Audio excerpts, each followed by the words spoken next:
Serial वसुधा में आ गया है बहुत ही धमाकेदार ट्विस्ट।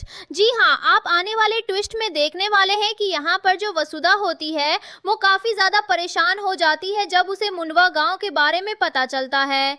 जी हाँ, असल में होता कुछ ऐसा है कि जो चंद्रिका होती है वो रात में जब सो रही होती है तो वहां पर वो काफी बड़बड़ाती है, डरी हुई होती है, घबराई हुई होती है, जहां पर वो बार बार सिर्फ एक ही गांव का नाम ले रही होती है और वो होता है मुंडवा।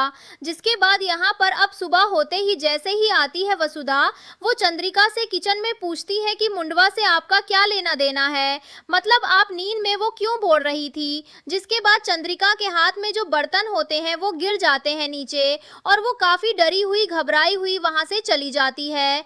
वेल, इसके बाद अब जो वसुधा होती है वो परेशान हो जाती है और समझ जाती है कि कुछ तो गड़बड़ जरूर है, पक्का उस गांव से कोई लेना देना तो है। जिसके बाद अब यहाँ पर वो पंडित जी को भी फोन करती है और पंडित जी से भी पूछती है कि आपको मुंडवा के बारे में कुछ पता है क्या।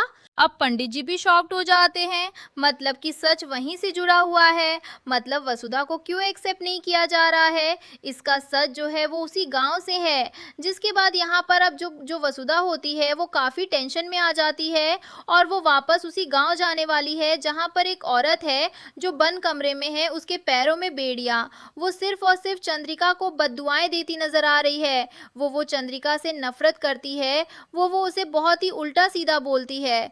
जिसके बाद यहाँ पर वसुधा की एंट्री जैसे ही होगी तभी वसुधा के सामने चंद्रिका के अतीत से जुड़े कुछ ऐसे पन्ने खुलेंगे जिसे जानने के बाद उसके होश उड़ जाएंगे और यहीं पर पता चलेगा कि वही औरत है जिसने बद्दुआ दे रखी है कि अगर कभी भी बड़े बेटे की बहू वो उस घर में आई, उसे अपनाया गया तो उसका पति मर जाएगा और इसी बद्दुआ की वजह से वो आज तक डरी हुई है। इसी वजह से उसे डर लगता है कि कहीं सच में वो अपने साह को खो ना दे और यहीं इसीलिए वो वसुधा को एक्सेप्ट नहीं करती है। लेकिन जल्द ही अब जो वसुधा है उस औरत को लेकर आएगी और चंद्रिका का आमना सामना करवाएगी। तो भाई कौन है वो औरत, क्या बस वो चंद्रिका की माँ है या फिर उसके परिवार से उसका कोई लेना देना है? आपको क्या लगता है? हमें कमेंट बॉक्स में कमेंट जरूर करें। ऐसी खबरों से जुड़े रहने के लिए आप हमारे चैनल को जरूर सब्सक्राइब कर लें।